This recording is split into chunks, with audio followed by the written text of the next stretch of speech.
Hi, I'm JMAXICUS, and welcome to another episode of TLDR, focusing on the terminology used in Magic the Gathering. Sometimes, as a person who goes deep into the Magic the Gathering content, we tend to forget those that are just peeking into the money-sucking hole of Magic. Lucky for you, those that are more interested in the lore than buying the latest meta cards, you have this free channel to help you get all caught up in the Magic multiverse. With that, let's start with the multiverse. The multiverse is where the Magic the Gathering lore takes place. Now when you think of multiverse, it is exactly as it sounds. Multiple universes. Each of these universes are made after a centrally populated place and are called planes. Now it isn't currently known if multiple habitable worlds exist within the same plane, or if our own plane of Earth could be included in the multiverse. We will just have to wait and see. Each plane follows for the most part Earth-type guidelines as far as nature and laws are concerned, but they don't always. The planes usually have a centralized theme that goes along with the card set that is coming out. For example, the latest plane of Ixalan followed a Mayan conquisition type theme with tribes of dinosaurs, vampires, merfolk, and pirates. The setting was more one of tropical with oceans, beaches, forests, etc. You know, your getaway vacation place. Each plane survives based off of its mana, and when this mana is depleting, the plane starts to feel the effects and its life force withers and rip. Now, there is one plane that is called the Nexus of the Multiverse, where all mana flow to and can affect all other planes. This place is the place we will be visiting next in Dominaria. So the space that is between planes is called the Blind Eternities. Pretty much old godlike beings can survive the harsh conditions of the Blind Eternities, such as Eldrazi and powerful Planeswalkers. The reason it is so hostile is the Blind Eternities are made of mainly chaotic aether, with some mana and temporal energy in there.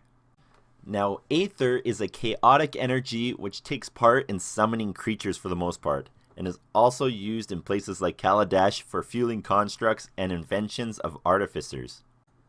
Now, each plane is made up of mana, which is a magical force that sustains life and can be used to cast spells. Mana is made up of 5 different colors and colorless mana as well. These 5 colors form what is known as the mana wheel. Each color is represented with a type of land card, with white as plains, blue as islands, black as swamps, red as mountains, and green as forests. Each color of mana also represents different qualities. For example, a white mana source represents peace, law, structure, selflessness, and equality. When playing Magic, you may notice this when deck building, as white cards have life gain incorporated into them, as well as vigilance, token making, stat boosting, etc.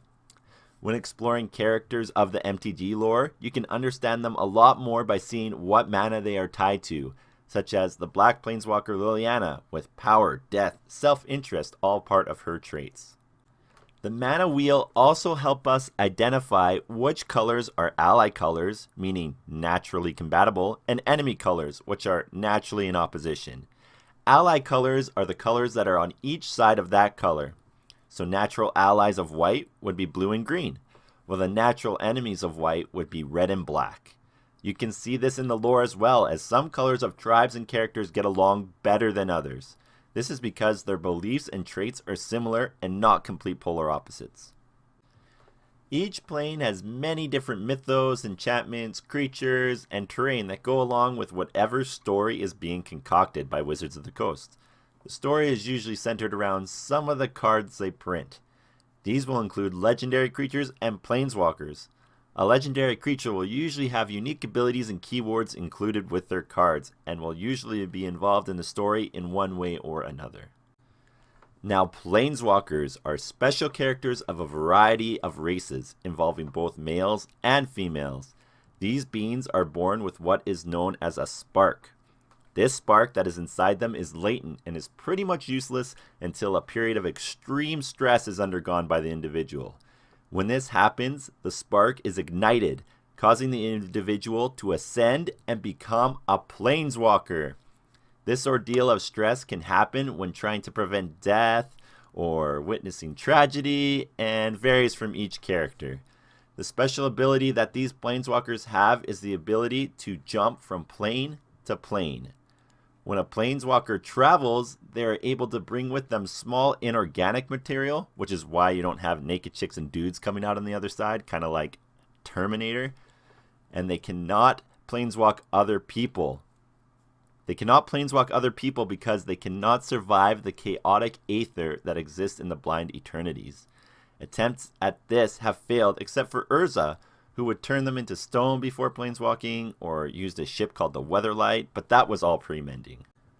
Now there are two types of planeswalkers in the multiverse: Old Walkers and the new generation.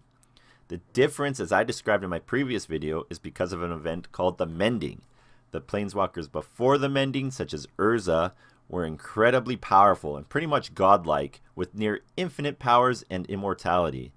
After the Mending, sparks were changed everywhere, and the Old Walkers gave way to the new generation.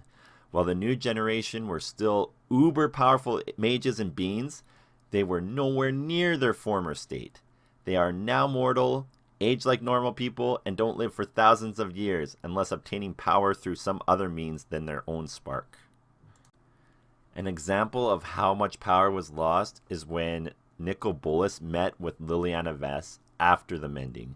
She was jealous at the fact that he didn't seem to be affected by the Mending, but he pretty much berated her and told her that he had lost more power than she could learn in a dozen lifetimes. Now, Liliana Vess is really old, but she hasn't aged. But this is not because of her Planeswalker spark. It is because of a pact she made with the demons that Nicol Bolas helped set up for her. So the Planeswalker spark is not responsible for this. Nicol Bolas being able to continue to live and to gain power isn't because of his spark, but because of him absorbing part of the Maelstrom. So these are just a couple of examples of how planeswalkers were able to gain more power without using their spark. Now, when you are playing Magic the Gathering, you are this planeswalker. You have your specific color of mana you use with land cards, have various spells you cast and creatures you summon, and you battle until you defeat the other planeswalker. You may have never noticed, but you may draw to specific colors that you favor when playing Magic, and these can in fact reside with your own beliefs and standards. If you are that fiery, hot-tempered, passionate sort of person, you can probably relate more to red cards and tend to go that direction with new sets. This isn't always the case, however, so take this at face value. There you have it, another TLDR video, this time on the terminology of MTG Lore 101. I hope you enjoyed this video, and please make sure to subscribe and share this video. Now, once we have reached 500 subscribers, I will be giving away prizes from my own personal collection. The value of these prizes will rise as we reach certain milestones. More details will follow, but until then, thanks for watching and stay tuned for more TLDR.